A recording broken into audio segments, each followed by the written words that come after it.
बस एक कदम और इस बार किनारा होगा, बस एक नज़र और इस बार इशारा होगा। अंबर के नीचे उस बदली के पीछे कोई तो किरण होगी, इस अंधकार से लड़ने को कोई तो किरण होगी। बस एक पहर और इस बार उजाला होगा, बस एक कदम और इस बार इशारा होगा। जो लक्ष्य को भेदे वो कहीं तो तीर होगा, इस तपती भूमि में कहीं तो नीर होगा। बस एक कदम और इस बार किनारा होगा। जो मंजिल तक पहुँचे वो कोई तो राह होगी, अपने मन को टटोलो कोई तो चाह होगी। जो मंजिल तक पहुँचे वो कदम हमारा होगा, बस एक कदम और इस बार इशारा होगा। नमस्कार दोस्तों, आपके अपने YouTube चैनल NCERT टॉपिक पर मैं संदीप शर्मा आपका हार्दिक स्वागत करता हूं। होप आप सब अच्छे होंगे। दोस्तों, हम पढ़ रहे हैं NCERT की किताबों में से बनाए गए नोट्स में से। और दोस्तों, कक्षा 6 से लेकर कक्षा 9वीं की भूगोल हम पढ़ चुके हैं पहले ही। आज हम अध्ययन आरंभ करेंगे कक्षा 10वीं की भूगोल का। कक्षा 10वीं की जो भूगोल की पाठ्य पुस्तक है उसका नाम है समकालीन भारत 2। आइए विषय सूची पर एक नज़र डालते हैं। प्रथम अध्याय है संसाधन एवं विकास, दूसरा वन एवं वन्यजीव संसाधन, तीसरा जल संसाधन, चौथा कृषि, पांचवा अध्याय है खनिज तथा ऊर्जा संसाधन, छठा अध्याय है विनिर्माण उद्योग, सातवां और अंतिम अध्याय रहेगा राष्ट्रीय अर्थव्यवस्था की जीवन रेखाएं।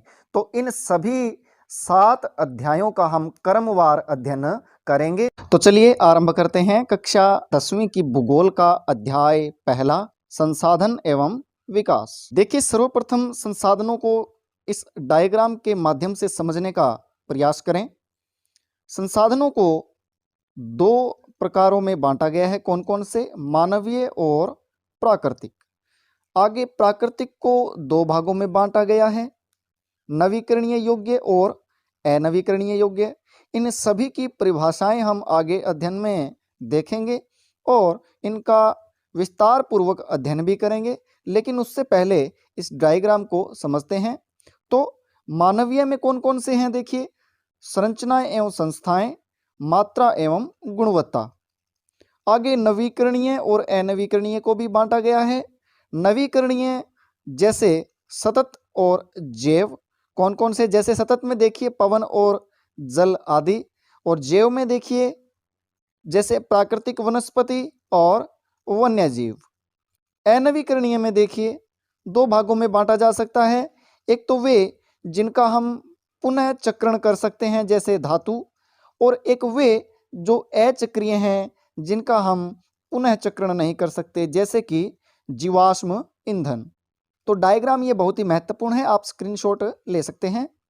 अब हम विस्तार पूर्वक अध्ययन करते हैं संसाधनों का वर्गीकरण। उत्पत्ति के आधार पर जैव और अजैव, समाप्यता के आधार पर नवीकरणीय योग्य और अनवीकरणीय योग्य, स्वामित्व के आधार पर व्यक्तिगत, सामुदायिक, राष्ट्रीय और अंतर्राष्ट्रीय, विकास के स्तर के आधार पर संभावी हो सकते हैं, विकसित भंडार हो सकते हैं और संचित कोष हो सकते हैं। आगे देखिए, जैव संसाधन क्या होते हैं? इनकी प्राप्ति जीवमंडल में होती है। इनमें जीवन व्याप्त होता है जैसे मनुष्य, वनस्पति जात, प्राणी जात, मत्स्य जीवन, पशुधन आदि। ये सभी क्या हैं? जैव संसाधन में सम्मिलित हैं। अजैव संसाधन वे सारे संसाधन जो निर्जीव वस्तुओं से बने हैं जैसे चट्टानें, धातुएं। ये क्या हो गई? ये हैं अजैव संसाधनों में शामिल हैं ये सब। समाप्यता के आधार पर देखिए कौन कौन से हो सकते हैं? नवीकरण योग्य और अनवीकरणीय योग्य। देखिए, सर्वप्रथम नवीकरणीय योग्य संसाधन क्या हैं? बहुत ही महत्वपूर्ण बिंदु है और हर बार सीटेट ये क्वेश्चन अपने एग्जाम में पूछता है। वे संसाधन जिन्हें भौतिक, रासायनिक या यांत्रिक प्रक्रियाओं द्वारा नवीकृत या पुनः उत्पन्न किया जा सकता है। जैसे उदाहरण देखिए, सौर ऊर्जा तथा जल, वन व वन्यजीवन। इनको सतत अथवा प्रवाह संसाधनों में विभाजित किया जा सकता है। अनवीकरणीय योग्य संसाधन देखिए क्या है? इन संसाधनों का विकास एक लंबे भूविज्ञानिक अंतराल में होता है। खनिज और जीवाश्म ईंधन इस प्रकार के संसाधनों के उदाहरण हैं। इसके बनने में लाखों वर्ष लग जाते हैं। इनमें से कुछ संसाधन पुनः चक्रीय हैं और कुछ संसाधन जैसे जीवाश्म ईंधन अचक्रीय हैं, वह एक बार प्रयोग के साथ ही क्या हो जाते हैं, खत्म हो जाते हैं। आगे कुछ नोट देके एक महत्वपूर्ण तथ्य डाला है कि 12 समुद्री मील यानी 19.2 किलोमीटर तक महासागरीय क्षेत्र व इसमें पाए जाने वाले संसाधन एक राष्ट्र की संपदा होते हैं। देखिए, अंतर्राष्ट्रीय संस्थाएं अंतर्राष्ट्रीय संसाधनों को नियंत्रित करती हैं। आगे देखिए, तटरेखा से 200 किलोमीटर की दूरी अपवर्जक आर्थिक क्षेत्र से परे खुले महासागरीय संसाधनों पर किसी देश का अधिकार नहीं है। इन संसाधनों को अंतर्राष्ट्रीय संस्थाओं की सहमति के बिना उपयोग नहीं किया जा सकता है। आगे देखिए, भारत के पास अपवर्जक आर्थिक क्षेत्र से दूर हिंद महासागर की तलहटी से मैग्नीज ग्रंथियों का खनन करने का अधिकार है। ये बहुत ही विशिष्ट प्रकार का एक अधिकार भारत के पास है। मैग्नीज ग्रंथियों का जो खनन कर सकता है वो भारत के पास हिंद महासागर में ये अधिकार भारत को मिला हुआ है। आगे देखिए, संसाधनों का विकास प्रौद्योगिकी और उनकी संभाव्यता के स्तर पर निर्भर करता है। संचित कोष क्या होता है? यह संसाधन भंडार का ही एक हिस्सा है जिन्हें उपलब्ध तकनीकी ज्ञान की सहायता से प्रयोग में लाया जा सकता है, परंतु इनका उपयोग भविष्य में होगा अथवा अभी आरंभ नहीं हुआ है। इनका उपयोग भविष्य में आवश्यकता पूर्ति के लिए किया जा सकता है। आगे देखिए, बहुत ही महत्वपूर्ण बिंदु है सतत पोषणीय आर्थिक विकास। इसका अर्थ है विकास पर्यावरण को बिना नुकसान पहुंचाए हो और वर्तमान विकास की प्रक्रिया जो भविष्य की पीढ़ियां हैं उनकी आवश्यकता की अवहेलना न करे। आगे देखिए, मोस्ट इंपोर्टेंट बिंदु है रियो डी जेनेरो पृथ्वी सम्मेलन 1992। जून 1992 में 100 से भी अधिक राष्ट्रीय अध्यक्ष ब्राजील के शहर कौन से रियो डी जेनेरो में प्रथम अंतर्राष्ट्रीय पृथ्वी सम्मेलन में एकत्रित हुए। सम्मेलन का आयोजन विश्व स्तर पर उभरते पर्यावरण संरक्षण और सामाजिक आर्थिक विकास की समस्याओं का हल ढूंढने के लिए किया गया था। रियो डी जेनेरो सम्मेलन में भूमंडलीय वन सिद्धांतों पर सहमति जताई और 21वीं शताब्दी में सतत पोषणीय विकास के लिए एजेंडा 21 को स्वीकृत किया गया। ये जो है एजेंडा 21 बहुत ही महत्वपूर्ण है। सीधा पूछते हैं कि एजेंडा 21 का संबंध है तो रियो डी जेनेरो पृथ्वी सम्मेलन 1992 से। आगे देखिए, एजेंडा 21 है क्या और इसमें क्या था?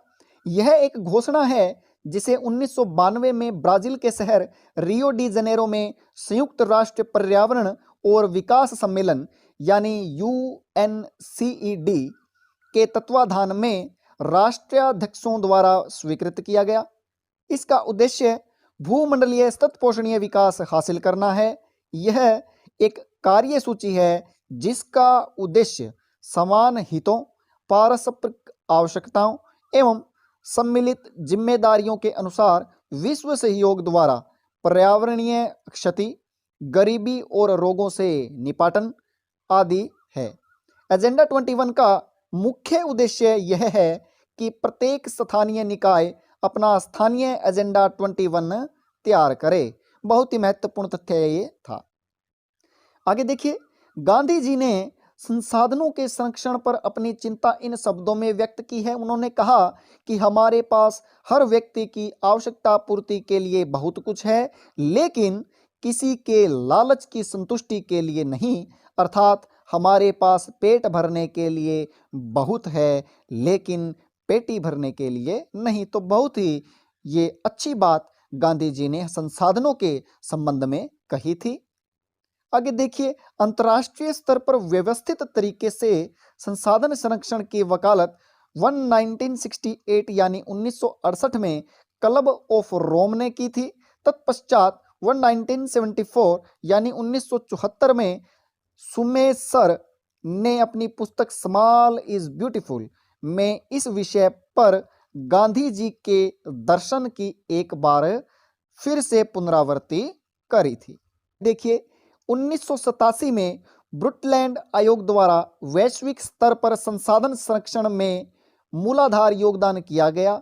इस रिपोर्ट ने सतत पोषणीय विकास की संकल्पना प्रस्तुत की और संसाधन संरक्षण की वकालत की। यह रिपोर्ट बाद में हमारा साझा भविष्य शीर्षक से पुस्तक के रूप में ये प्रकाशित हुई थी।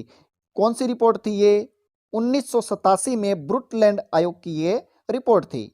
और भारत का लगभग 27% हिस्सा पठारी है। कितना? 27%। और 43% मैदान। कितना? 43%। और 30% भाग में पर्वत है। कितने पर्वत हैं? 30% भाग में पर्वत हैं। आगे देखिए, शुद्ध या निवल बोया गया क्षेत्र क्या है? एक कृषि वर्ष में एक बार से अधिक बोए गए क्षेत्र को शुद्ध बोए गए क्षेत्र में जोड़ दिया जाए तो वह सकल कृषित क्षेत्र कहलाता है।